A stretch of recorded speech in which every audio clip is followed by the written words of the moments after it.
Welcome to Zilio. Today's topic, ensuring compliance and data security. A mouthful, but a very important topic when migrating valuable content. So today's topic is about compliance and data security in the area of migrating from OpenText to SharePoint. It doesn't have to be OpenText. It doesn't have to be SharePoint. The basics apply, but during the demo that we give, we will focus on OpenText to SharePoint. Some housekeeping rules. The webinar is being recorded. We will send and share the recording and the slides after the webinar. If you do have questions, you can use chat for that. And I have my colleagues monitoring and giving answers if possible. Over to today's agenda. The topic of today, regulatory content and compliant migration approach. So two speakers with tons of experience in the field, actually doing actively performing projects as we speak all across the globe, basically. So they have a lot of hands-on experience that they are willing to share today. And my name is Ruud de Wolf. I'm with Zilio for 5 years now. I do global sales, and I'm your host for today. Just a brief introduction on Zilio. Already 21 years in business in the space of content migrations, working out of this nice old banking building somewhere in the neighborhood of Utrecht and Amsterdam.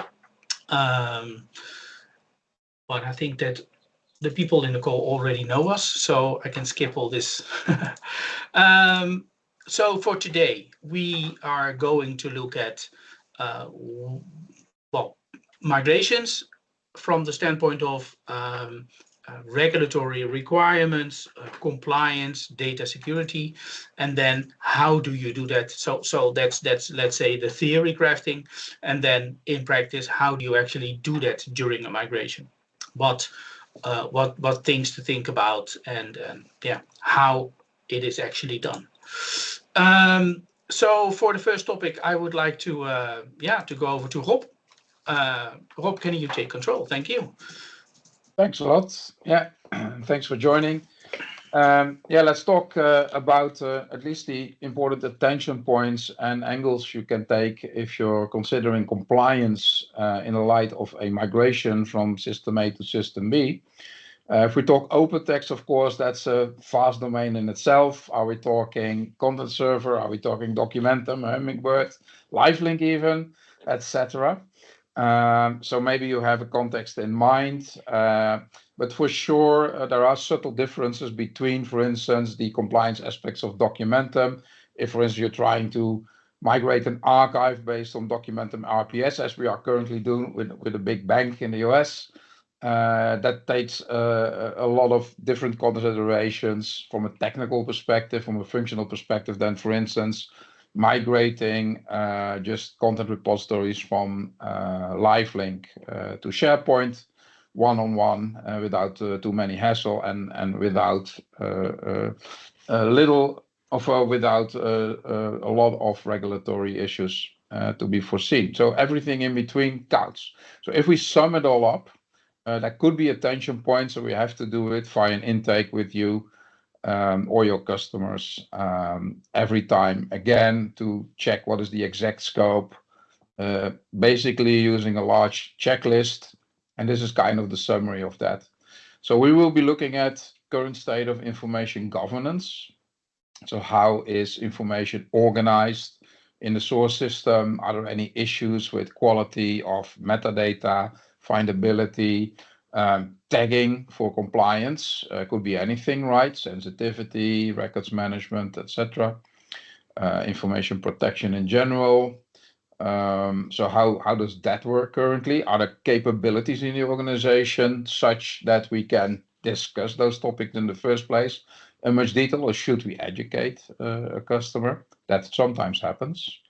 And then looking at the target, do they know how compliance is organized in this case, as an example, SharePoint Online? So what tools are being used there? What mechanisms are available? can we do a mapping between what is currently possible and what may or may not be possible in the target? Also an important and overseen aspect. So lots of considerations to make. It differs a lot on if you look at, for instance, you're trying to transfer a regulatory document management application, including content, with all kinds of processes, workflows involved. And then what role do we take there? Or we try to mimic the automated records management that you had in Documentum RPS as part of SharePoint Online using Microsoft Purview. What are the caveats of that? We won't go into all those details today, but as a checklist, I just want to make you aware of these possible discussion points.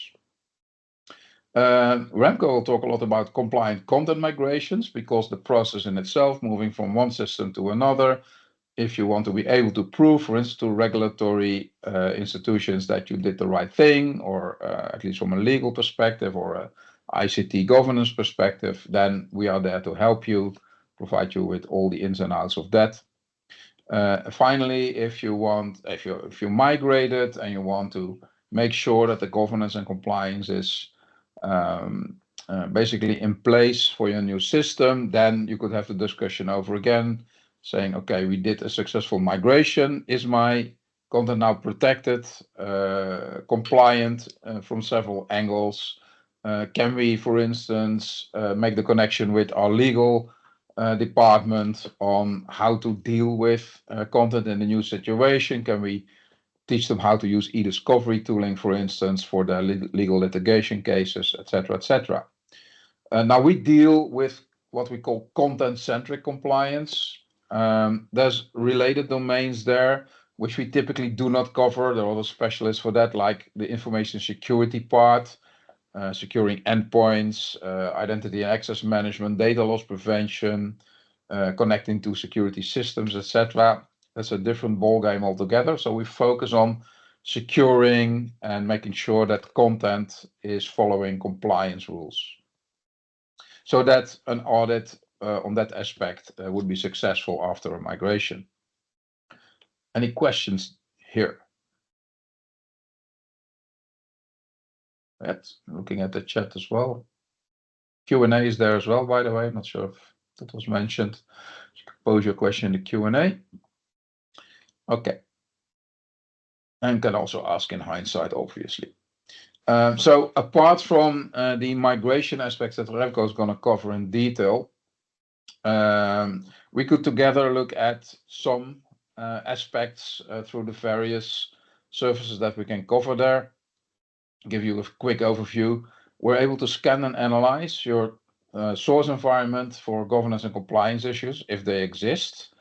Also determining, as part of the migration strategy, the opportunities and capabilities that you could put in place for the target. If you never thought of that, this would be the moment to do so. This is a real opportunity to get your compliance in a better state. We can even advise on the governance of that. What kind of operating model would you need? For instance, if you move to SharePoint Online, there's certain roles, etc., that you need to allocate within your organization to make sure the governance is in place, that after migration, everything basically stays under control, while you just achieved with a lot of effort the control in the first place. We can share a lot of good practice also from hands-on experience with implementing this at various customers in various industries.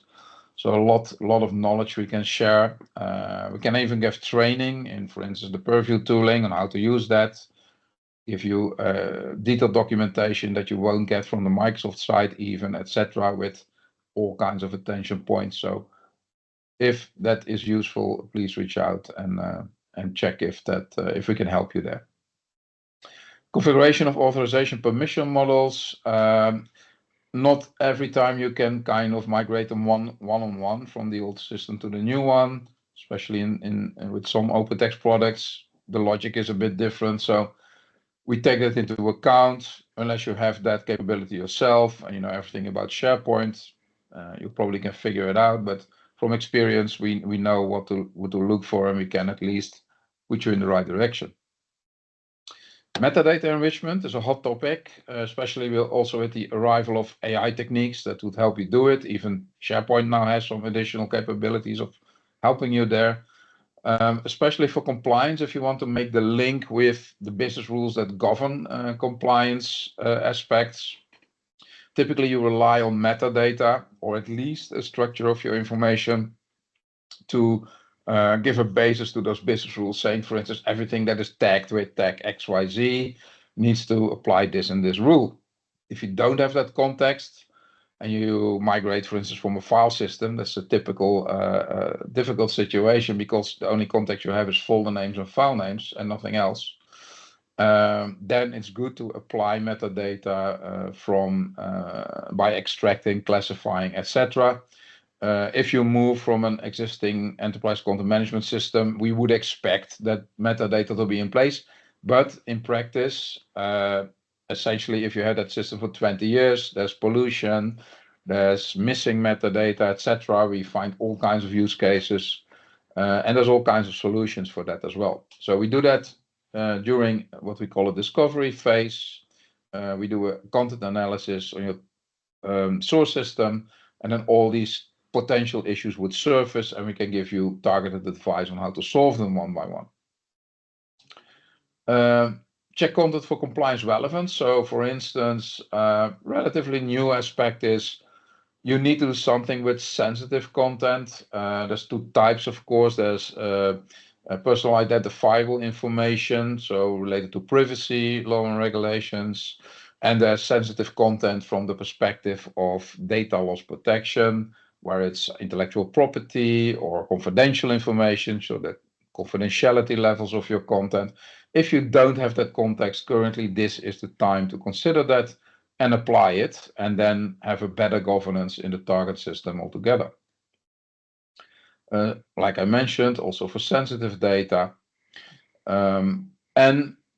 Certainly, if it's the first time you implement retention, so from a legal perspective, the records management part, if you didn't have that already, again, you can do that. We have partners that actually specialize in the legal part of that. They can deliver complete file plans for your region and industry if you need that. And then we can configure that in the target system. It's a bit of a misconcept to think that we can just migrate current rule set from the OpenText system to the SharePoint system. It's just not possible. We have to make a kind of functional translation, and then we would implement those rules in the target system, or at least help you do that. Normally with a lot of knowledge transfer, because you need to maintain that setup after the migration, obviously. And there's a lot to know there, so this is a topic in itself. Like I said, we can offer training for this on how to manage in case of moving to Microsoft 365, SharePoint, to use Purview. The different modules of that I will explain in a second, just to give you a perspective, how to implement them, but also manage them after the implementation. If you look at the current Purview solution, and they basically bundled a lot of stuff that was spread around in previous versions. It used to be called Compliance Portal. It's called purview.microsoft.com now, the URL, if you want to look at the product, if you already have Microsoft 365 in place. And there's three big buckets or clusters of functions there. We focus mostly on information protection and governance. We don't see a huge demand yet for insider risk management. It's kind of the big broader function, as we call it, where you can monitor on the fly the communications in teams and engage, etc., and define rules that would kind of trigger alerts for potential information security breaches. So that's kind of the proactive information security management you can implement using Purview. Discovery and response, this is part of that as well, because it allows you to audit certain events that happen in the Microsoft 365 applications. They differ per application, but for instance, if you delete even a single file in SharePoint that's locked, and you can search for those events and report on them. and try to also discover maybe suspicious patterns there, etc. If someone wants to download all of a sudden a lot of content in a short period of time, you can feed an alert system to trigger an alert for that, and then start an investigation. Similar here, if you want to adhere to the privacy laws and regulations, for instance, GDPR in Europe, privacy laws in other countries. There's the data subject request. So if a person, a customer or a civilian asks for their data, this function would allow you to fetch that data, bundle it, and ship it. It could also be useful, that's then the e-discovery part, to do that from a legal perspective. If you're part of a legal case or litigation and you want to collect all the relevant data, this is the tool to do that. It's kind of a very advanced search tool based on search cases that you create, and then allow both internal and external parties to access that information for supporting a legal case. A more extensive privacy management is now separate, needs a separate license called Microsoft Priva. So that's the other parts of Purview that we rarely handle, except for maybe the e-discovery and the audit, because for compliance reporting, that's still a very important function, whether you implement data lifecycle management or records management or information protection. But those modules itself within information protection and governance are the real deal, where essentially you can govern the life cycle of your content, or even apply the legal perspective called records management, which is similar to the record management you, for instance, can have on top of OpenText content server. Information protection is all about sensitivity labeling. And nowadays, with the advance of AI, you see recent additions where you can also protect content from being indexed by AI applications, in this case Copilot for Microsoft. So those are recent additions. So the product keeps being updated as we speak for new developments. They all work together, but it is a beast in itself. This is not a light thing to implement. It's a project on top of the migration that you need to consider. There's a lot of syncs that you have to take into account to get it right during and after migration. So we can help you with that for sure. Any questions here? That's good. Either it's clear or you're basically puzzled. Yeah, you will get the presentation, of course. We explain this a bit, but maybe you're already knowledgeable of Purview, and then this is just a small reminder and a warning on not to underestimate the implementation of this product. Good. Then I want to give it to Remco if there are no questions. Thanks. Okay, well, thank you. Hi there. Let's get started. So the first thing I want to talk about is the migration approach that we have. So many companies migrate straight from A to B with little reporting in between, and then you just have to hope that everything works out well.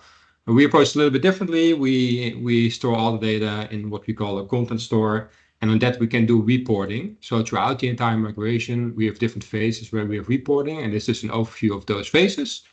So we always start with installation and configuration, where you'll have connection reports and performance reports. Then we have the ETL approach, where we extract the data using connectors. And again, we validate the extraction through reports, but also through insights, which I will also show in the demo in a little bit, which helps you understand the data that we've extracted, and we can check if we have everything extracted there. Then, of course, we have the analysis based on the insights and the reports. We have the mapping exercise, where we determine what will be migrated, selection rules, but also how it will be migrated, what content type will the objects get, what kind of metadata fields do they have, but also to which location will they be migrated. If it's sensitive content, then of course you want to make sure it doesn't land in a location that's either public or protected, for example. So that's also something we'll do in a demo. We'll make sure that they land in a separate library. But the same goes for security, making sure the access, the permissions are migrated over. So once we have that, it basically ends up in a migration design document, and from that we do the transformation. We can report on the result of the transformation. So before we actually load the content, we can already show you what the content will look like, and if there are any objects being migrated to places they shouldn't be migrated to, for example. Once we have done the migration, we can again report on the result of the migration. So we know if everything has been migrated, if there were errors, but also we can go as far to quality target system and make sure that everything is, the integrity is there, right? So that the files correspond to what we've uploaded on a file hash property, but also the metadata, if it's all been set correctly, or the permissions. So there's a lot of validation going on. And again, most of this you will see in the demo in a bit. So we have some examples of reports, just some screenshots. Again, it will be in the demo. But for example, here you can see the extraction sizing and the labels that were found.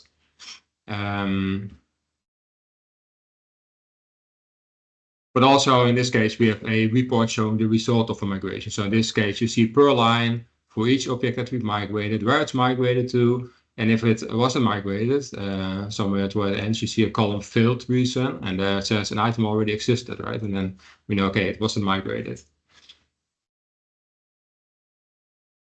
So from a data integrity point of view, of course, we want to make sure that all the content is migrated, that the correct content type is set, that the metadata fields are set, but there are also other things that we like to take care of.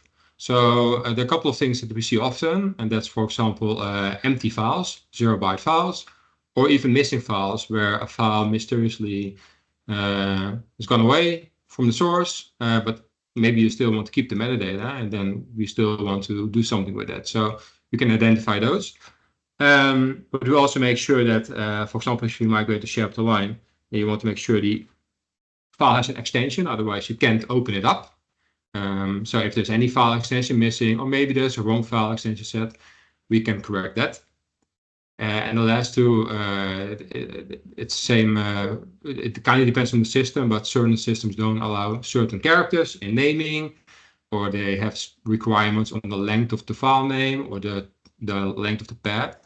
And we all visualize those and set up rules to make sure that they can be migrated. Onto the demo, and for that I'll share my own screen.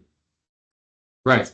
So in this case, I have two sources. I have this OpenText environment with this development folder that has a permission set that we want to migrate over. It has a Celio test permission with some access to it, see contents in this case.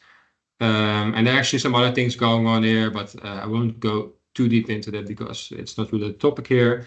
But we also have some metadata that we'll be migrating over, specifically this category field. And we have versions. Then we also have this file share with some files.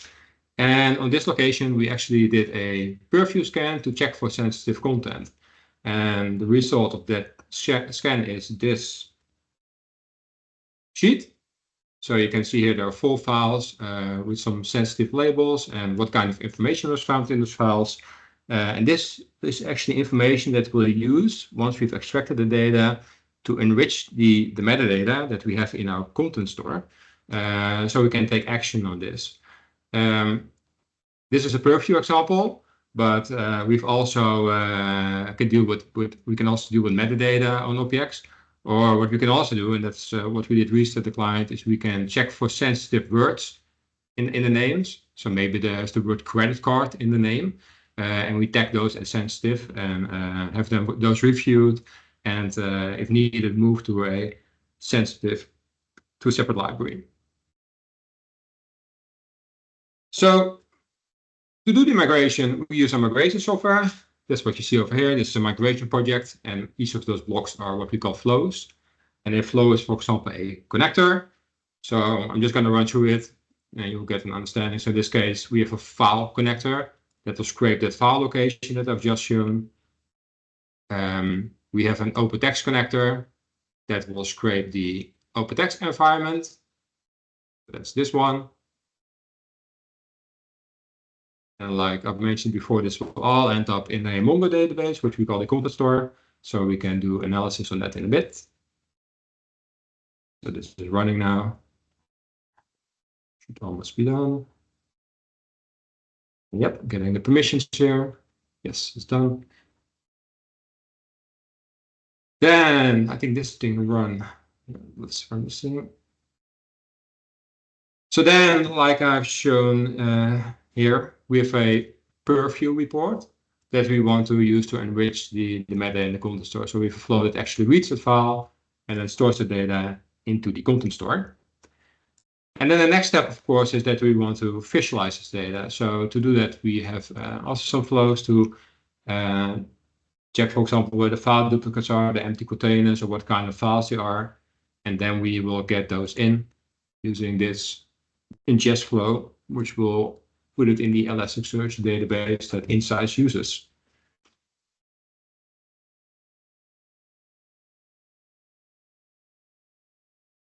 Where it should be about now. Yes. So this is Insights. It's a visualization tool, actually a third-party tool that helps us visualize what kind of data we have. So as shown, as you can see from the presentation earlier, we have these metrics, right? The generic totals that were found, and we can actually zoom in this case, for example, in the OpenText environment, and we can see how many objects were found. And if you have different departments, for example, you can add a visualization per department. It's really to get an understanding of your data, but also to make sure that we got everything out. Then we have a lot of other dashboards that I won't touch here, what we can check for what kind of files were found. Maybe we don't want to migrate executables. We can check for duplicate content. We can check what the first looked like. There's one that I will go into. This is category. So every object has a category field that we will map, and these are the found values. You will see this later on the mapping sheet. So their picture category was filled out on 4 objects in OpenText, and so forth. And we have this purview dashboard that will show you where the sensitive content is, and that's based on that Excel sheet that I've shown earlier. So if I click this away, then you can see those 4 files, and you can see those different things that are found, sensitive content, and what kind of labels were applied to that. So if I click on this, you can see that it's these 3 files. And you can actually export this as well and do something with it, which is actually the next part, the transformation. So before we can make a transformation, we have to first create all kinds of mappings. So the typical mappings that you have to do is content type mappings, where you map the, for example, a document to a SharePoint specific content type, but also the fields themselves. And for the fields, the different metadata, right? So in this case, I had that category field with all these found values in OpenText, and I mapped them to these values in SharePoint. They differ, as you can see. And we have the same thing with the sensitivity. So in this case, we had some objects that have a certain sensitivity. You can see the numbers here. And based on that, we're mapping them to a certain library. So in this case, these 4 items will all go to the sensitive library in SharePoint, and the rest will go to the demo library. For the permissions, we have some users and groups. These are all the users and groups that were found. You can see the Celio test group that was associated with the development folder in OpenText. And it will be mapped to the test Office Bunny group in SharePoint. And similarly, we also have mappings for permissions. So in this case, we have C contents, which will become view in SharePoint. So the next phase is transforming the data. So using the mapping sheet, we can get all the objects from the content store and apply the rules to them. That's done. So then we want to visualize that. So either we can load back the data into Insights, or we put them in an Excel report, which makes it easy to share with client as well, to do spot checks to see if all the rules were applied correctly, and if we were happy with the result. So if I go here, I should have this report.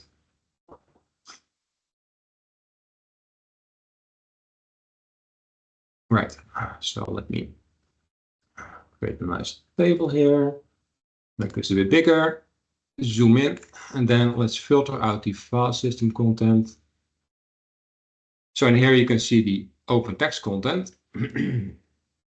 You see those 3 folders. You can see some information about them, like the content type, where it was located. And actually you can see the category mapping, right? So one of the things, for example, is that in here we have this picture category, but we don't have it in SharePoint.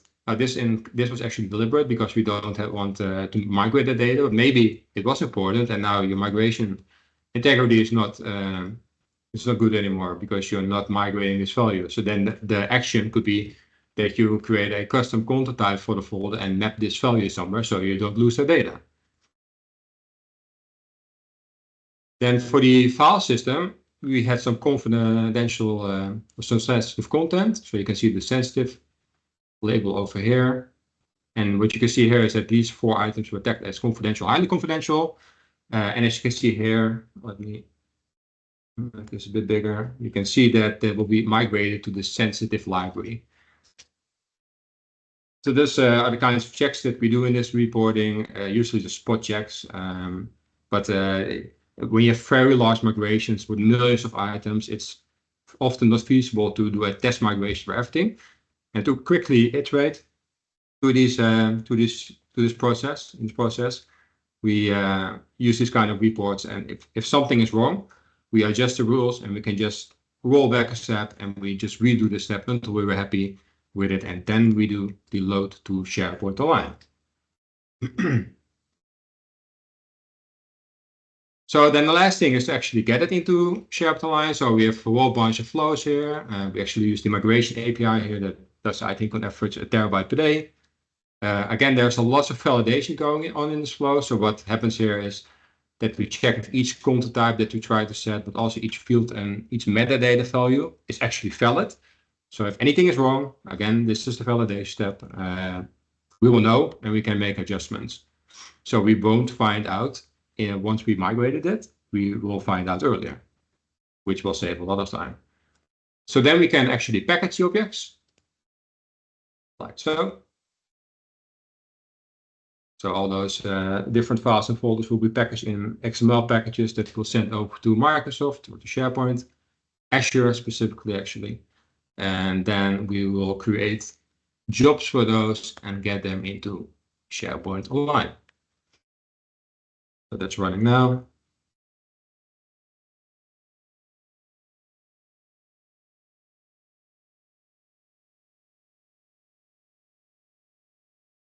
Right. Then when we now go to SharePoint Online, let's see if content already popped up. Yeah, it did. So you can already see the demo library in this case. So we have this development folder with all the metadata set.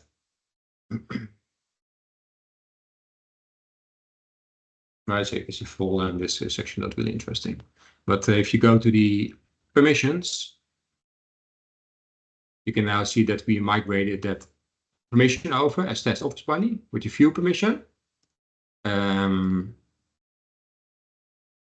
just to give an example of some content embedded, so in this case, you see this picture here, which is the demo document content type, and it has the photography category set, and everything that was sensitive is now in this library. So those are those 4 files that were sensitive.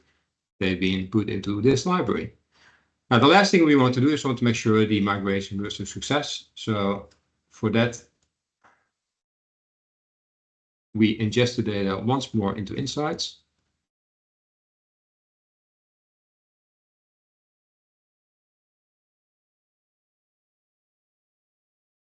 Yep. And then when we go to this migration dashboard, which is actually a high-level overview, we will see the results. So in this case, we have some objects, right? So we have 57 marked for migration and 56 we were actually migrated. So we're missing one, right? Then a follow-up action will be to make a report to show which one was actually missing. It's not actually part of this demo, but this will give you a high-level overview of what was actually migrated, what wasn't.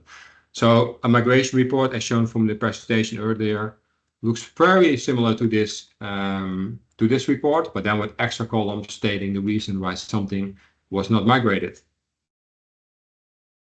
that concludes the demo. So maybe a remark from my side on top of Remco's story. So at the end of this content-focused migration, there could be additional steps like we apply sensitivity or retention labels. Typically you do it after the migration so as not to block anything. If Remco wants to iterate a step or so, he shouldn't be blocked by a policy that doesn't allow him to update anything, right? So you will typically start protecting that migrated content as the last step, and then you can report on that as well. And typically that's kind of a warning sign for any migration.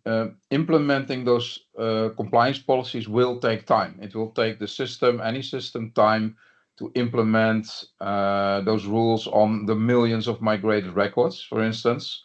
And you should take that into account when you plan for applying compliance to newly migrated content always. Yeah, something that is sometimes forgotten, right? Okay, well, there are no questions in chat or in the Q&A, so I guess it's all clear. Can I ask you something? If you would be so kind to leave a survey behind on what you thought about this webinar. Is it good? Is it bad? Do we miss something? Do we, well, whatever. Is it too theoretics, too practical, whatever? Leave us the comments that we can improve our webinar series. Thank you for that. Thank you for joining. So thank you very much for being here. And yeah, hope to see you soon the next time. Have a great day. Bye-bye.